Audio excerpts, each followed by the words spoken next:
Hello అండి. Welcome back to my channel Ravali Vijayender. బాగున్నారా? నేనైతే చాలా చాలా బాగున్నాను. ఇవాల్టి వీడియోలో బెండకాయ పులుసు ఎలా చేసుకోవాలో చూపిస్తానండి. చాలా చాలా బాగుంటుంది.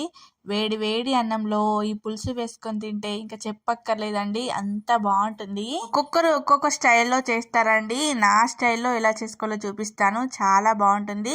మరి ఇంకెందుకండి ఆలస్యం, సింపుల్ అండ్ టేస్టీ బెండకాయ పులుసుని ఎలా చేసుకోవాలో చూసేద్దామండి. ముందుగా నేనైతే ఇక్కడ ఒక పావు కేజీ బెండకాయని తీసేసుకొని కొంచెం ఇలా పెద్ద ముక్కలుగానే కట్ చేసుకున్నానండి.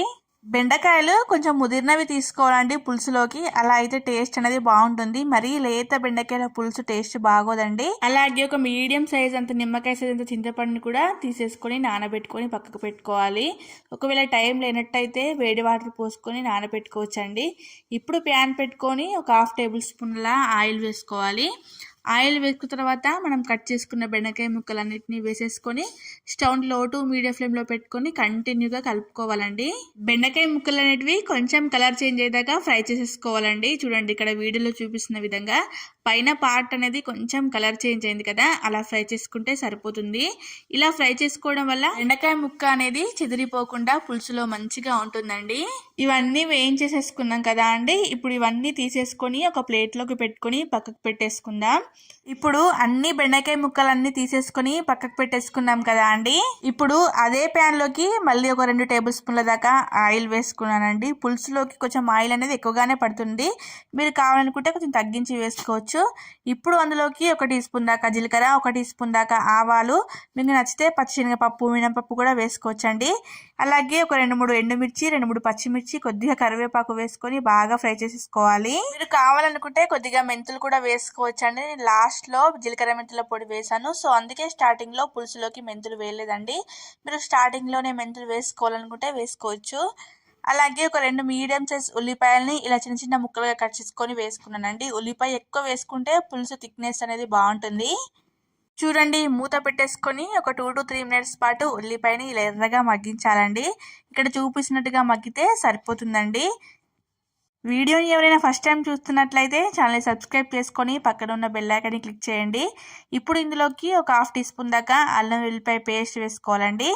అలాగే ఒక 1/2 టీ స్పూన్ దాకా పసుపు కూడా వేసుకొని అల్లం వెల్లిపాయ పేస్ట్ నుండి పచ్చివాసన వెళ్ళేదాకా బాగా ఫ్రై చేసుకోవాలి. చూడండి, ఇలా ఫ్రై చేసుకుంటే సరిపోతుంది. పచ్చివాసన అనేది వెళ్ళిపోవాలండి. చూడండి, ఇక్కడ చూపించిన విధంగా ఫ్రై అయిపోయినాయి కదా. ఇప్పుడు మనం ఫస్ట్ వేయించుకున్న బెండకాయ ముక్కలు అన్నీ వేసేసుకొని స్టవ్ని లో ఫ్లేమ్లో పెట్టుకొని మంచిగా కలిపేసుకోవాలి.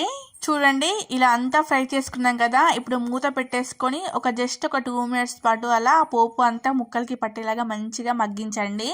ఒక 2 మినిట్స్ తర్వాత మళ్ళీ ఒకసారి బాగా ఫ్రై చేసేసుకొని ఇప్పుడు ఇందులోకి మనం టేస్ట్ సరిపడా కారం, ఉప్పు అన్నీ వేసేసుకోవాలండి. నేను ఇక్కడ ఒక 2 నుంచి 3 టీ స్పూన్ల కారం వేస్తున్నానండి. మీరు మీ టేస్ట్ ప్రకారంగా వేసుకోండి. పులుసులోకి కారం, ఉప్పు అనేది ఎక్కువగానే ఉండాలి, అలా అయితేనే రుచి బాగుంటుంది. అలాగే ఒక టీ స్పూన్ దాకా ధనియాల పొడి, కొద్దిగా జీలకర్ర మెంతుల పొడి పౌడర్ చేసి వేసుకుంటున్నానండి. మీరు కావాలనుకుంటే మెంతులు వేసుకోవచ్చు స్టార్టింగ్లో. అలాగే ఒక టీ స్పూన్ దాకా ఉప్పు వేస్తున్నాను, సరిపోకపోతే లాస్ట్లో వేసుకుందాం. ఉప్పు వేసేసి ఒకసారి అంతా బాగా ఫ్రై చేసేసుకొని స్టవ్ని లో ఫ్లేమ్లో పెట్టుకొని మంచిగా కలుపుకోవాలండి, లేకపోతే కారం అనేది మాడిపోతుంది. చూడండి, ఇలా ఫ్రై చేసుకున్నాం కదా. ఇప్పుడు ఇందులోకి మనం ముందే నానబెట్టి పక్కన పెట్టుకున్నాం కదా అండి చింతపండుని, అందులో మంచిగా పిసికేసుకొని వాటర్ పోసుకోవాలండి. చిక్కటి చింతపండు రసం వేసుకోవాలి. ఫస్ట్ వేసేసుకొని ఒకసారి అంతా బాగా కలిపేసుకొని ఒక పొంగు రానివ్వాలండి. మనం చిక్కటి చింతపండు రసం అనేది ఒక పొంగు వస్తుండగా ఇప్పుడు ఇందులోకి చారుకు సరిపడా వాటర్ పోసుకోవాలి. నేనైతే ఇక్కడ ఒక 2 పెద్ద గ్లాసుల వాటర్ పోసానండి, సరిపోతుంది నాకు పులుసు క్వాంటిటీ అనేది. వాటర్ వేసేసిన తర్వాత ఒకసారి అంతా బాగా కలిపేసుకొని ఉప్పు చెక్ చేసుకుందామండి. స్టార్టింగ్లో 1 టీ స్పూన్ వేసాం కాబట్టి మళ్ళీ ఇందులోకి ఇప్పుడు ఒక 2 టీ స్పూన్ల దాకా ఉప్పు వేస్తున్నాను, కరెక్ట్గా సరిపోతుంది. పులుసు కాబట్టి ఉప్పు కొంచెం ఎక్కువగానే పడుతుందండి, సో 2 టీ స్పూన్ల దాకా వేసాను. ఒకసారి అంతా బాగా కలిపేసుకొని మూత పెట్టి మంచిగా మరగనివ్వాలండి. ఒక 10 నుంచి 15 నిమిషాల పాటు చూడండి, ఇలా ఈ క్వాంటిటీ వచ్చేదాకా మరగనివ్వాలి. పులుసు వేడిగా ఉంది కాబట్టి మీకు ఈ కలర్లో కనిపిస్తుందండి. చల్లారిన తర్వాత ఆయిల్ అంతా పైకి తెలిగి మంచి రెడ్ కలర్లో కనిపిస్తుంది. స్టవ్ ఆఫ్ చేసిన తర్వాత ఒక గుప్పెడు దాకా కొత్తిమీరని చల్లేసుకోవాలండి, బాగుంటుంది కొత్తిమీర ఫ్లేవర్, అసలు స్కిప్ చేయొద్దు. చూడండి ఇక్కడ చల్లారిన తర్వాత చూపిస్తున్నాను కలర్ అనేది ఎలా వచ్చిందో. ఇంకా చల్లారిన తర్వాత ఇంకా బాగుంటుందండి ఈ పులుసు అనేది.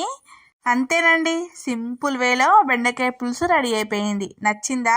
వేడి వేడి అన్నంలో ఈ పులుసు వేసుకొని తింటే ఇంకా చెప్పక్కర్లేదండి, అద్భుతం అండి. మార్నింగ్ చేసిన పులుసుని ఈవినింగ్ వేసుకొని తినండి, ఇంకా చెప్పక్కర్లేదండి, సూపర్ అసలు. నచ్చిందా? నచ్చితే ట్రై చేస్తారు కదా, ట్రై చేసి ఎలా వచ్చిందో కామెంట్లో చెప్పడం మర్చిపోవద్దు. మరిన్ని మంచి మంచి వీడియోస్ కోసం రవలి విజయేందర్ ఛానల్ సబ్స్క్రైబ్ చేసుకొని పక్కన ఉన్న బెల్ ఐకాన్ని క్లిక్ చేయండి. Thank you for watching. Keep watching. Bye. మరొక మంచి వీడియోతో మీ ముందుకు వస్తాను.